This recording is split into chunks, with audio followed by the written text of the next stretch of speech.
পঙ্গু হাসপাতালে আছেন আমাদের সহকর্মী তাজনুর ইসলাম। যাচ্ছি তাজনুরের কাছে। তাজনুর, আজ দুপুরে তো আহত আন্দোলনকারীদের প্রতিনিধিরা সচিবালয়ে যাবেন, এই বিষয়ে আপনার কাছে কি তথ্য আছে?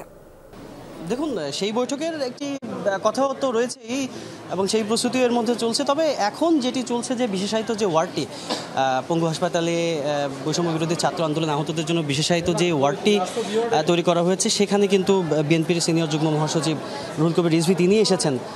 শ্রীলঙ্কা আবারও রপ্তানিতে শীর্ষে। আহতদের সঙ্গে দেখা করতে, কথা বলতে, এবং তিনি বেশ লম্বা সময় প্রায় 1 ঘন্টা হয়ে গেছে তিনি আসলে এই প্রত্যেকটি বেডে যাচ্ছেন এবং যারা আহত এখানে চিকিৎসাধীন সবার সঙ্গেই কথা বলার চেষ্টা করছেন এবং প্রত্যেকের কি খোঁজ খবর রয়েছে, সবশেষ চিকিৎসার অগ্রগতি কিংবা সার্বিক যে পরিস্থিতি সেগুলো নিয়ে তিনি কথা বলছেন। একই সঙ্গে তার সঙ্গে আসলে চিকিৎসক প্রতিনিধিও রয়েছে, তার পাশাপাশি হাসপাতালে যারা স্টাফ রয়েছে তারাও পুরো ঘটনার বর্ণনা দিচ্ছেন যে সবশেষ আসলে কী পরিস্থিতি রয়েছে।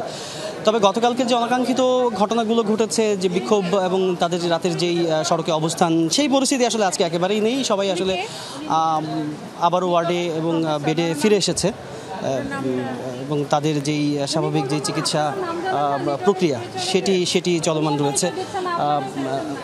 চিকিৎসকরাও আসলে তেমনটি বলছেন যে চিকিৎসার ব্যাপারে যেন কোনো রকমের ত্রুটি কিংবা যেই অভিযোগগুলো এসছে সেগুলো সমাধানের ব্যাপারে যে আন্তরিকতা, সেগুলোর ব্যাপারে কিন্তু আশ্বস্ত করবার চেষ্টা করছেন যারা এই আহত এখানে রয়েছেন তারা। তবে সচিবালয়ে যে বৈঠকটি হওয়ার কথা রয়েছে সেখানে নিশ্চয়ই পরবর্তী সময়ে যেই সিদ্ধান্তগুলো হবে সেগুলোর ব্যাপারে হয়তো বিস্তারিত একটি ধারণা পাওয়া যাবে।